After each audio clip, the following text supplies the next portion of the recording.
Saludos y bendiciones. Para mí es un privilegio estar con ustedes una vez más con el propósito de estudiar esta serie de lecciones basada en el libro de Juan.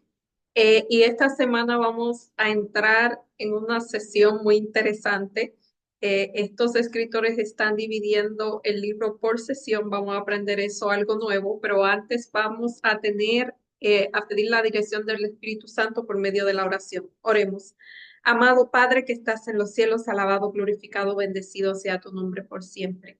En este momento estamos delante de ti, agradeciéndote por este día más que nos das, por tu cuidado, por tus bendiciones, por tu amor, por tu bondad, por tu misericordia, Señor, por tu gracia, por el tiempo que nos das de compartir esta lección con las personas que también dedican, sacan de su tiempo para acompañarnos.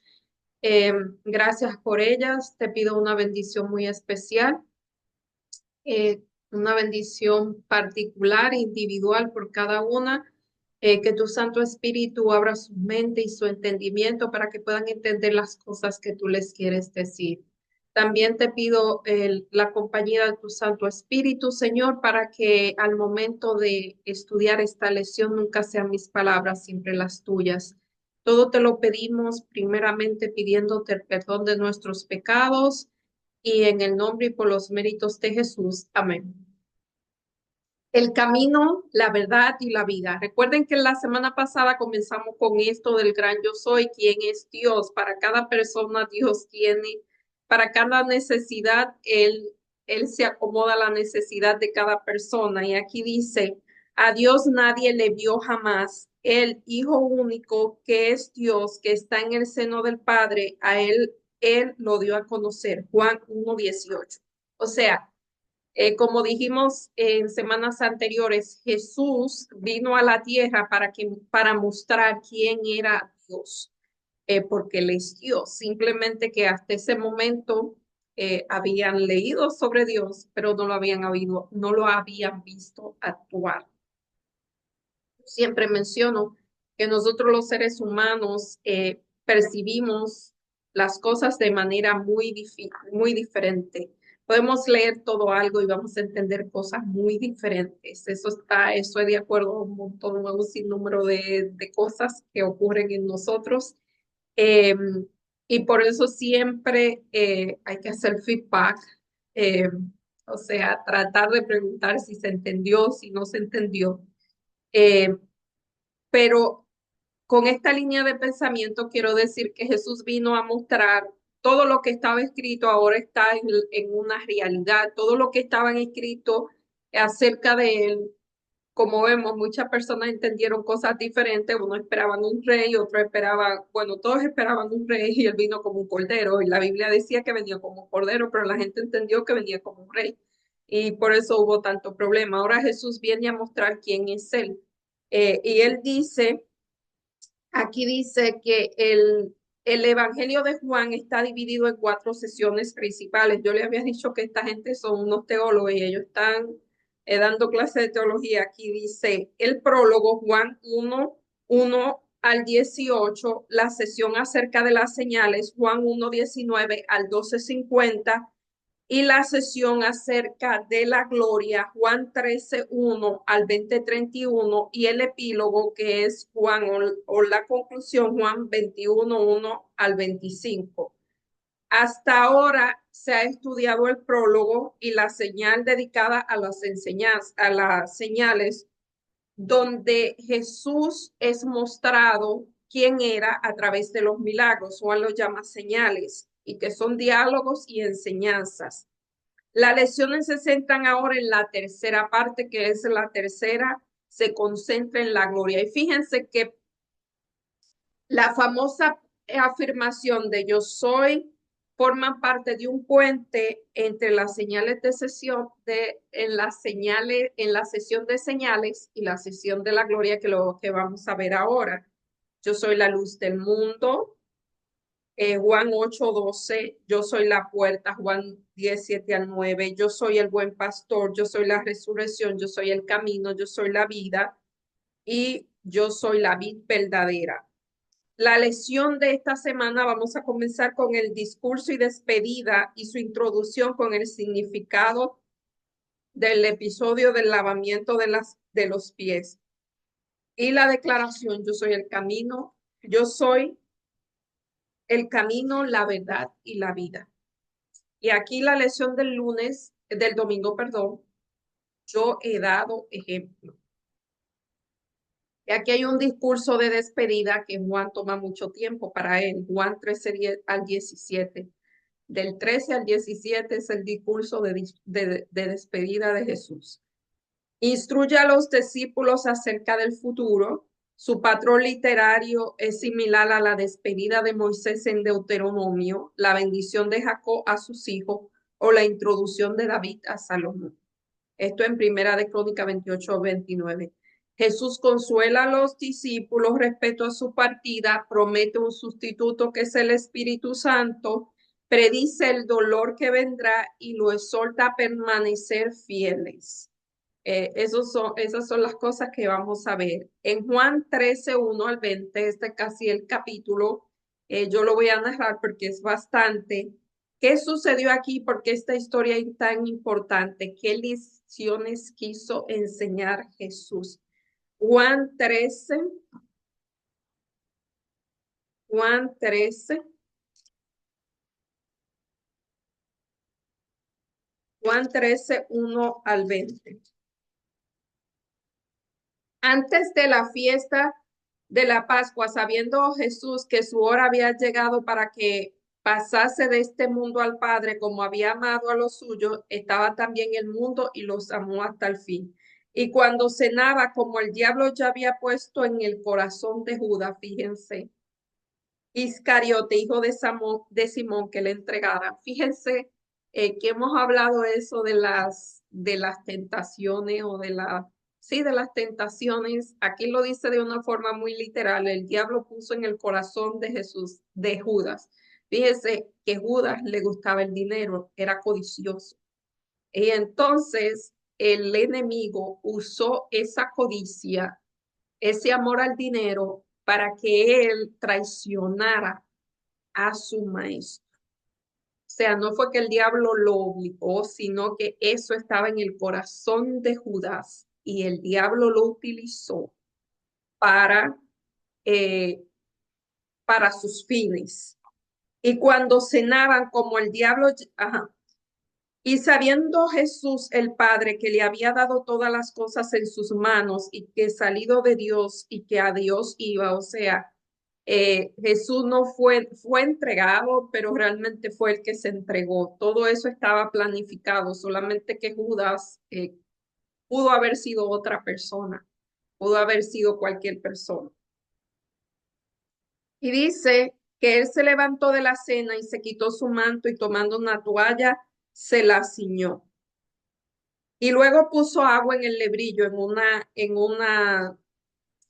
un envase, y comenzó a lavar los pies de los discípulos y enjuagarlos con la toalla que estaba ceñido. Entonces vino Simón Pedro. Pedro le dijo, Señor, tú me lavas los pies.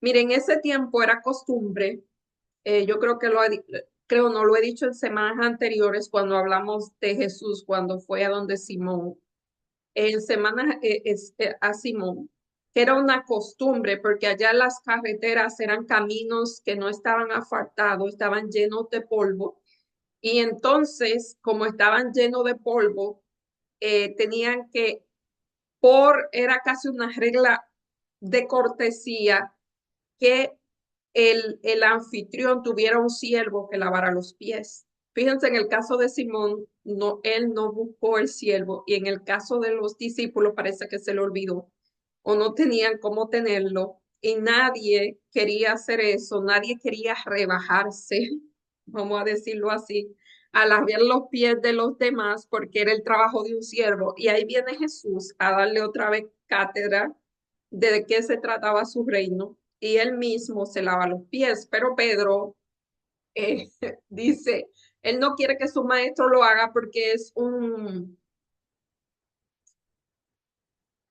porque como dijo ahorita, era humillante, pero para Jesús eso no era humillante. Así que Jesús le dice a Pedro, lo que yo hago, tú no comprendes ahora, mas lo comprenderás después, porque Jesús estaba dando una lección. Dijimos que los hebreos, el método de enseñanza hebreo es el que una persona, el maestro o el instructor va al campo y da lecciones de esta manera. O sea, es una lección práctica, no es una lección como dan como el método de aquí de sentarse y ver las cosas en una pizarra y no sé. No es teoría, aquí es práctica. Y le dijo Simón Pedro, Señor, ajá.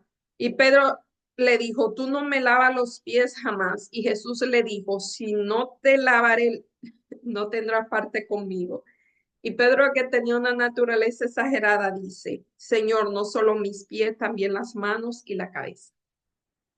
Jesús le dijo, el que está lavado no necesita sino lavarse los pies, pues está todo limpio. Y vosotros limpios estáis, aunque no todos. Porque sabía que él le iba a entregar, por eso dijo, no estáis limpios todos. O sea, aquí Jesús está jugando con la limpieza física y está dando una lección de limpieza, vamos a decir, de conciencia, limpieza de estar libre de maldad. A veces nosotros podemos estar limpios, pero quizás no estamos limpios, el corazón no está limpio, hay maldad, ese era el caso. Jesús le lava los pies, incluyendo a Judas, y él dice aquí no todos están limpios.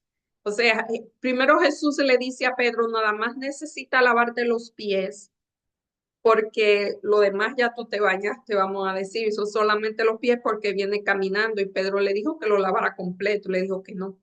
Y él dice que no, que estaba limpio, y dice, aunque no todo está limpio, y ahí dice, porque sabía quién le iba a entregar, por eso dijo, no estáis limpios todos.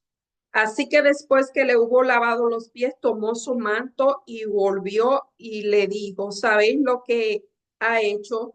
Vosotros me llaméis maestro y señor y decís, bien yo soy, pues si yo el señor y el maestro he lavado a vosotros los pies, también debéis lavaros los pies los unos a los otros, porque ejemplo yo he dado, o sea, le está dando una cátedra y está instituyendo el rito de la Santa Cena. Por eso él fue el primero en tomar la iniciativa de, entre comillas, humillarse a lavar los pies. O sea, si yo lo hice, ustedes también deben hacerlo, porque yo le he dado ejemplo, de la enseñanza por el ejemplo.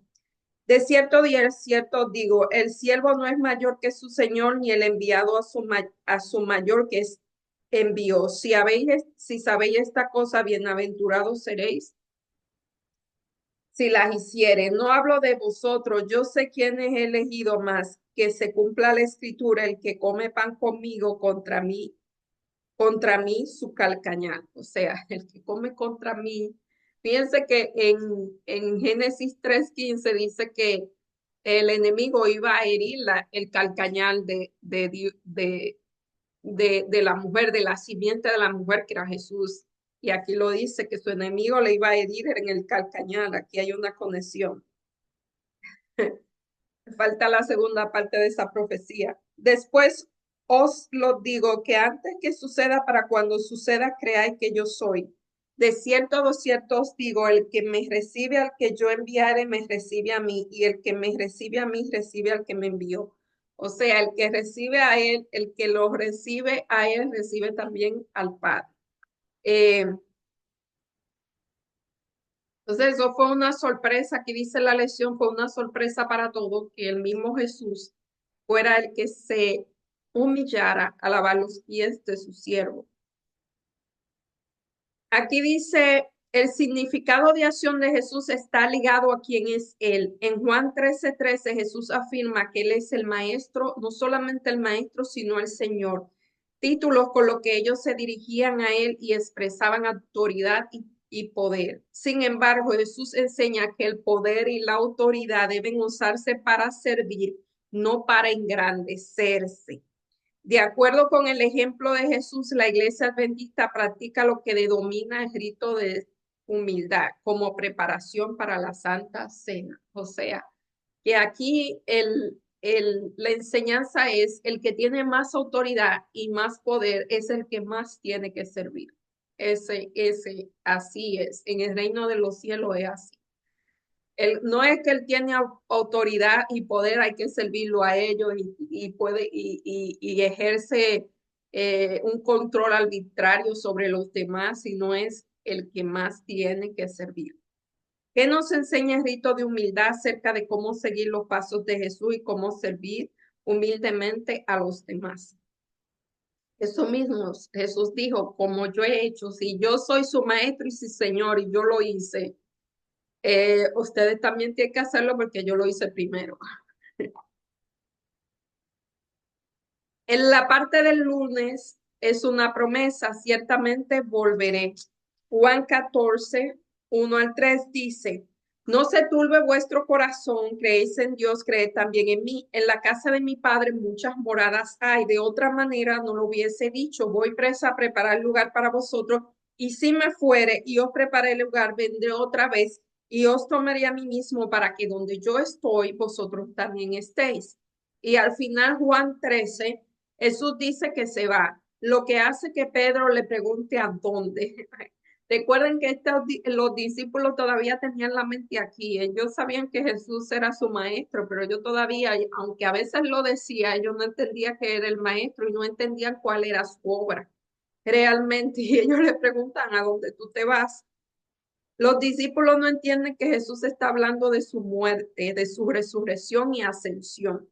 Pedro dice que está dispuesto a dar su vida por él, pero Pedro no sabía lo que iba a pasar horas después. Por eso hay que pensar muy bien lo que uno dice. Como yo digo, mire, estar seguro uno tiene que tener seguridad en uno, pero tiene que bastar esta seguridad en Cristo, si Dios quiere, pero porque a veces se vuelve presunción. En el caso de Pedro era presunción porque él ni siquiera sabía y Jesús le dijo, mira, ora para que no entres en la tentación. Y Pedro le dijo, mira, yo voy a la muerte contigo, porque Pedro estaba pensando en su fuerza que más adelante creo que vamos a ver, no sé si vamos a ver, que Pedro andaba todavía con una espada, o sea, él contaba con su fuerza y con su espada. Yo te defiendo y muero, pero él no sabía que le iban a tocar esa parte que él todavía no había desarrollado, y era la lealtad. La lealtad cuando se está bajo presión. Y ahí fue que el enemigo lo tocó. Como dice el espíritu de profecía, si a él le hubiese pedido que defendiera a su maestro con una espada, él lo hace, pero le estaba tocando la lealtad. Pedro tenía un problema de lealtad y, o sea, no podía mantener lo que creía bajo presión. Pedro dice que está dispuesto a dar la vida. Entonces, Jesús le predice la negación. En este contexto, Jesús dice a sus discípulos que no se turben. El verbo griego traducido como turbar es tarazo, que significa agitar, perturbar, inquietar, confundir.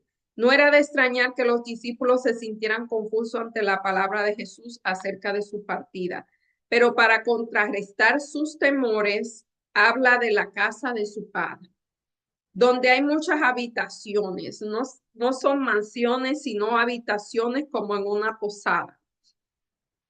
Él va a preparar un lugar como si fuera, exacto, como si fuera una posada y va a preparar las camas.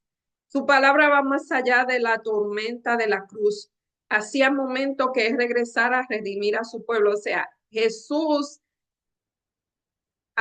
está hablando de todo lo que iba a pasar y va al futuro. Él iba a morir, él iba a resucitar, iba a ascender y ya le está diciendo a los discípulos que él se va a preparar morada. Esto quizás no es literal, porque Jesús no necesita tanto tiempo para preparar moradas. Quizás es a preparar todo el montaje, todo, o sea, toda la parte de esto es muy mío, no me gusta mucho opinar, pero esto es muy mío.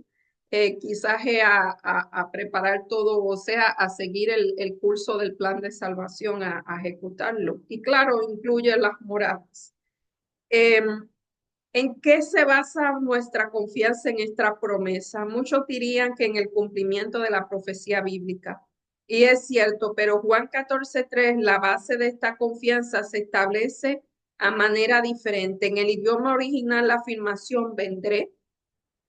En tiempo presente vengo o estoy viniendo. Este uso del tiempo verbal presente en griego se conoce como futurista y sirve para referirse a un acontecimiento futuro tan cierto que se describe como si ya estuviese ocurriendo. Por lo tanto, una traducción válida de aseveración de Jesús podría ser, aseguro que volveré. O sea, es una promesa. Él se fue, pero dejó un consolador y dejó la promesa de su venida. La base de nuestra esperanza en el regreso de Jesús no es simplemente el cumplimiento de las profecías bíblicas, es sobre todo nuestra confianza en la promesa. O sea, nuestra confianza debe asirse en la promesa. Él dijo, ciertamente regresaría por el pueblo. Podemos poner confianza en la promesa, en virtud de lo que pasó.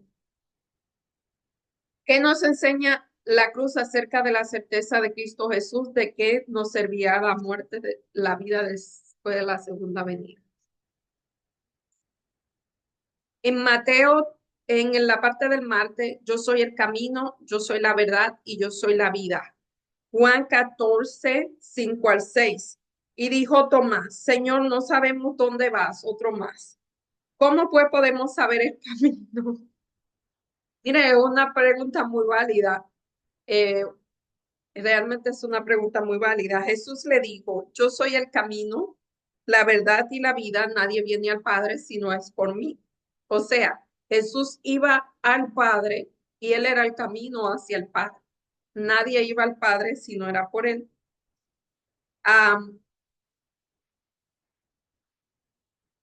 Exacto, es una pregunta muy lógica. Si no sabes dónde vas, tú le preguntas a alguien cuál es el camino, uno pide dirección. Ahora en la época del GPS está el GPS y uno busca GPS, pero por lo general uno indaga cómo llegar. Jesús le pregunta indicando que, o sea, le dice que Él es el camino, o sea, no hay un camino, Jesús es el camino. Y Él hacia dónde, hacia quién o hacia quién. Y el camino hacia el Padre, el prólogo de Juan se subraya la íntima conexión entre Jesucristo y el Padre. Dice que el unigénito, según una mejor traducción, Dios es el que, dado a conocer al Padre, da a conocer el contexto, es la traducción del verbo griego esegeomai, que significa explicar, interpretar, exponer. De aquí que se deriva la palabra exégesis, que es como buscar un resumen, que significa dar a conocer el significado del texto bíblico, o sea, un exégesis. Ve que uno puede decir una cosa y la gente puede entender cosas diferentes porque Jesús estaba hablando de algo espiritual y Tomás, pues, lógicamente pensó que era un camino y él entendió eso y Jesús tuvo que darle a entender más, pero todavía su mente no estaba abierta a esas cosas. Después ellos entendieron todo lo que Jesús le estaba diciendo cuando vino el Espíritu Santo y abrió su mente. Así, Jesucristo es el vínculo entre el Padre, quien explica o interpreta el Padre en favor del mundo caído. Por consiguiente, es la vía o el camino hacia el Padre. Sin él, nuestra comprensión acerca de quién y cómo es Dios sería muy limitada.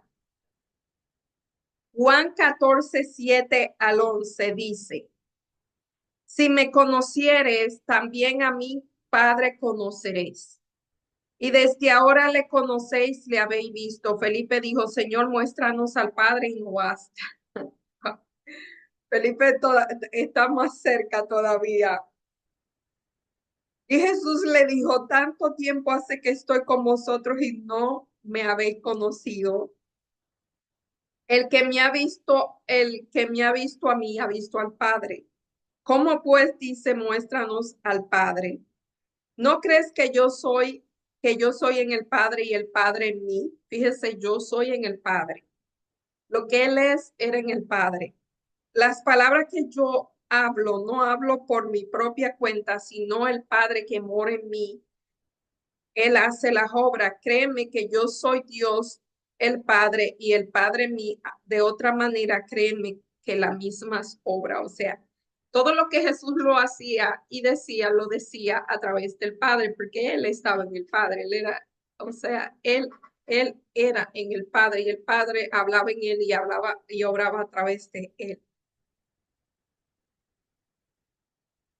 Felipe pidió ver al Padre, algo que ningún ser humano pecador puede hacer y vivir.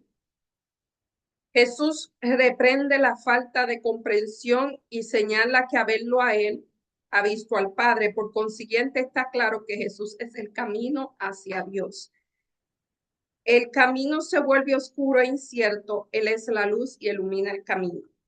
Jesús une tres términos, camino, verdad y vida. El término camino solo se utiliza en Juan 1:23 en relación con la preparación del camino a Jesús por parte de Juan el Bautista. O sea, Juan el Bautista preparaba el camino para Jesús, pero Jesús era el camino hacia el Padre. Nuestro estudio de miércoles y jueves hará hincapié en el concepto de verdad, un tema crucial, especialmente en un mundo en que se cuestiona la verdad, o sea, en que la verdad es, ¿cómo le digo? Um, la verdad es de acuerdo a lo que entiende la persona, la verdad es subjetiva. Eh, pero hay que tener cuidado con eso. Sí entendemos cosas diferentes, sí tenemos percepciones diferentes, pero cuando se trata de lo que es la verdad acerca de lo que es Dios, es una, solamente que nuestro entendimiento muchas veces está nublado y entendemos cosas diferentes. Es asunto de nuestra percepción, pero la verdad es la verdad, no es subjetiva. Yo soy la verdad. Juan 1:14-17. Juan 1:14.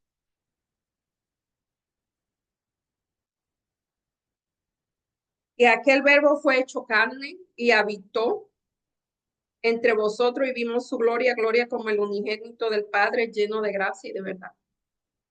El 17, pues la ley por medio de Moisés fue dada, pero la gracia y la verdad vinieron por medio de Jesucristo. Juan 14:6. Jesús le dijo, yo soy el camino, la verdad y la vida, nadie viene al Padre si no es por mí. ¿Cómo vincula Juan el concepto que verdad directamente con Jesús? El Evangelio de Juan relaciona repetidamente la verdad con Jesús.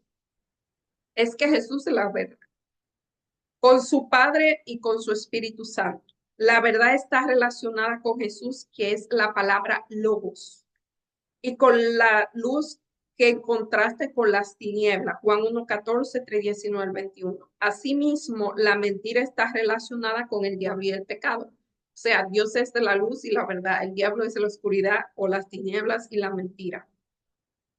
Por consiguiente, la verdad no es en el Evangelio de Juan simplemente una cuestión de hechos y cifras. Más eso, la idea de la verdad contiene un aspecto moral de fidelidad a Dios y a su voluntad. Hay muchas personas que están clamando por el Dios viviente y anhelan la presencia divina. Las teorías filosóficas, los ensayos literarios, por brillantes que sean, no pueden satisfacer el corazón. Fíjese que por sí solas, esta cosa por sí sola, vamos a decir.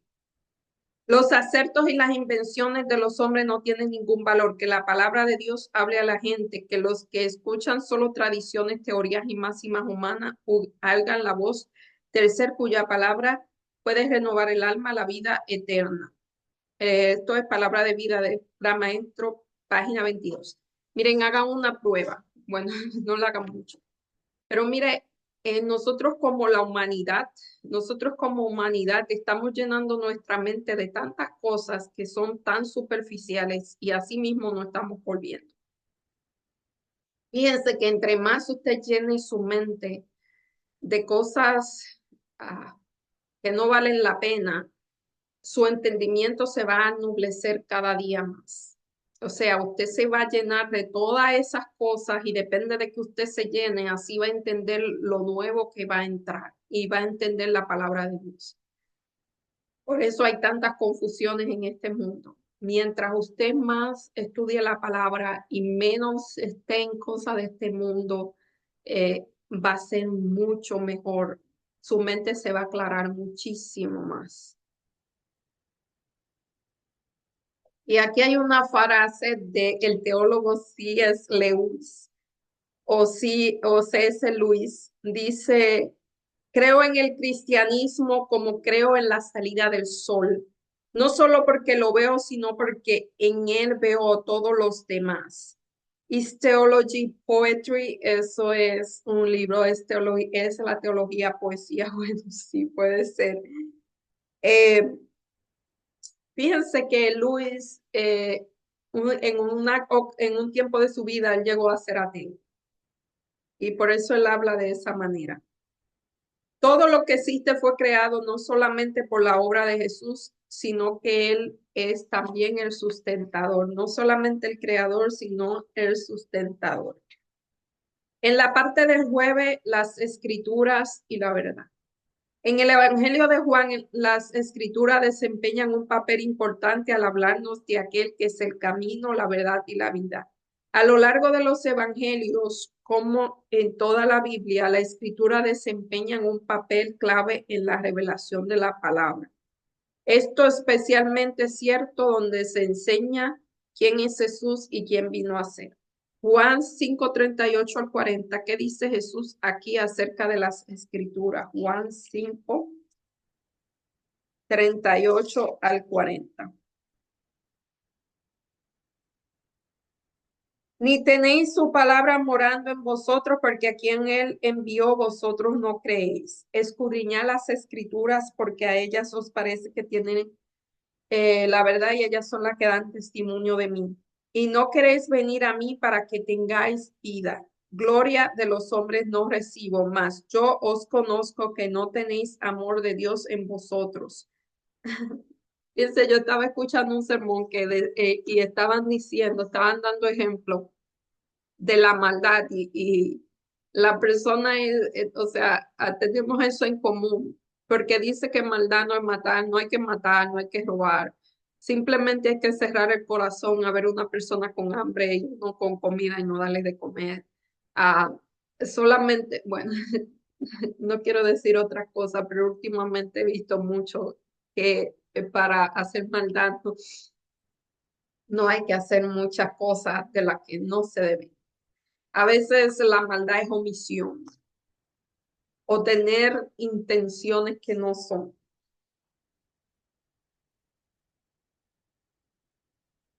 Jesús y sus discípulos recorrieron una y otra vez a las escrituras para validarlo como el Mesías.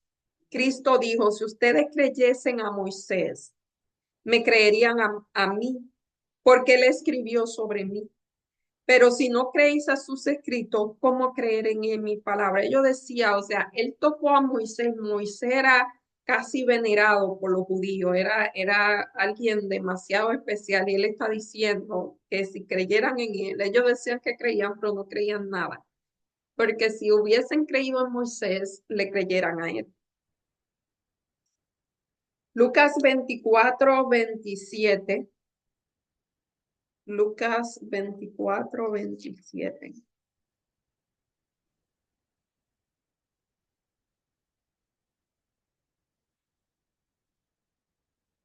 Y comenzaron desde Moisés y siguieron por todos los profetas, le declaraban en todas las escrituras lo que él decía.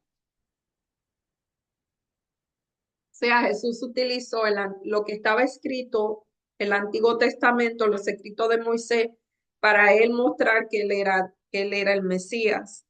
Pero vuelvo y digo, eso era. En otro lugar citado en el libro de Éxodo, Cristo dijo, no ha leído como dice Dios, Mateo 22:31, Zacarías, el padre de Juan el Bautista, se refirió a las promesas de Dios, tal como había prometido por boca de sus santos profetas desde tiempos antiguos. En el sermón del día del Pentecostés, Pedro dijo, hermanos, era necesario que se cumplieran las escrituras que el Espíritu Santo había predicho por boca de David. La Biblia no es un libro de texto o de ciencia. de texto sobre la ciencia, pero la ciencia no puede estar alejada de la Biblia. O sea, eso no es un libro de ciencia de texto, pero la ciencia está basada en la Biblia. No explica cómo dividir el átomo ni cómo hacer una cirugía cerebral, pero hace aún algo más significativo, proporciona el contexto en el que el universo tiene sentido. Es la llave que abre la puerta, la luz que permite ver. Sin ella estaríamos oscuros acerca de la existencia de Dios, su papel en el universo, nuestro propio origen, el sentido de la vida y el futuro. ¿Qué verdades cruciales enseñan por la Biblia nunca podrías aprender mediante la ciencia ni mediante el principio? Eh, Fíjense que muchos ah, de los descubrimientos científicos están, ya la Biblia lo decía, como Sir Isaac Newton, que él eh, redescubrió, porque ya eso existía, eh, la gravedad, casi lo matan por eso. Y el otro, Galileo Galilei, que decía que la Tierra era redonda. Ahora no sé si estoy confundiendo a Galileo Galilei con Isaac Newton, no sé si estoy dándole, intercambiando sus descubrimientos, pero uno decía que la Tierra era redonda eh, y que la Tierra no era el centro del universo, sino que era al revés, que la Tierra era la que se movía alrededor del Sol. Y ellos no, o sea, para ellos la Tierra era el centro del universo. Me parece que fue Galileo Galilei. Sí, fue Galileo Galilei que lo acusaron de herejía. Fue hereje toda la vida hasta que después descubrieron que lo que él decía era verdad, pero eso lo dice en la Biblia. Lo dice en Job. Así que muchos de y también los que pensaban que la Tierra era cuadrada, todavía hay un grupo por ahí que dice que la Tierra es cuadrada, no plana. Eh, También eso está en la Biblia, que es redonda. Dice en Job la redondez de la tierra. Y otros más que ahora no recuerdo. En la muerte de Jesús también en la Biblia hay cosas que son científicas que se descubrieron, como que cuando una persona tiene un problema, un infarto, pues bota agua y sangre. Y cuando tiene algo de los pulmones, se les revienta los pulmones. Eso lo dice la Biblia. Y en ese tiempo no se sabía. La luz de la vida. Cuando Jesús dijo, yo soy la luz del mundo, estaba en el atrio del templo especialmente relacionado con los servicios de la fiesta del tabernáculo. En el centro de ese patio se levantaban dos majestuosas columnas que soportaban lámparas de gran tamaño. Después del sacrificio de la tarde se encendían todas las lámparas que arrojaban su luz sobre Jerusalén. Esa ceremonia estaba destinada a conmemorar la columna de luz que guiaba a Israel por el desierto. O sea, cuando Jesús decía, yo soy la luz, ellos entendían porque en el desierto, cuando ellos caminaban por la noche, había una luz y por el día algo que lo cubría del sol. Así que ellos entendían lo de la columna de nube. O sea, que Jesús era la luz, ellos lo entendían. Por la noche, cuando las lámparas estaban encendidas en el atrio, era teatro de gran regocijo. Los hombres canosos, los sacerdotes del templo y los principales del pueblo se reunían en danzas festivas al son de la música instrumental y en canto de los levitas.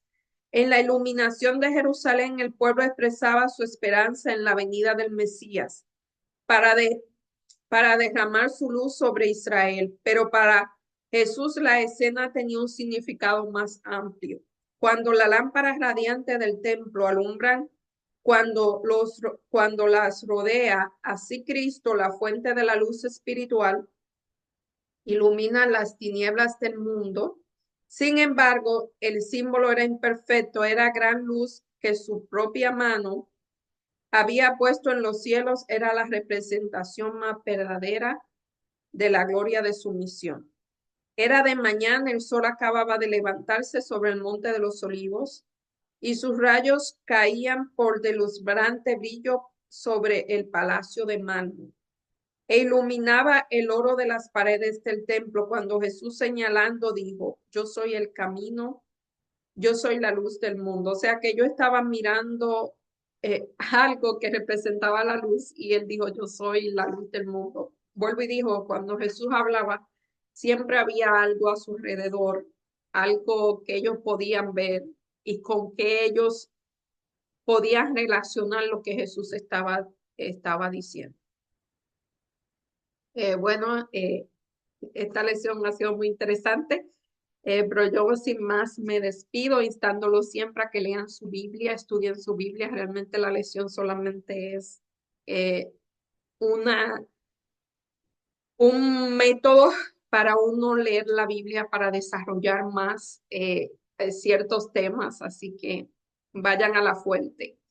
Eh, Oremos, amado Padre que estás en los cielos, alabado, glorificado, bendecido sea tu nombre por siempre. En este momento estamos delante de ti, agradecidos porque tú eres el camino, tú eres la verdad, tú eres la vida y tú has eh, hecho provisión para nosotros en el cielo y nos invita a caminar a través de ti para ver al Padre.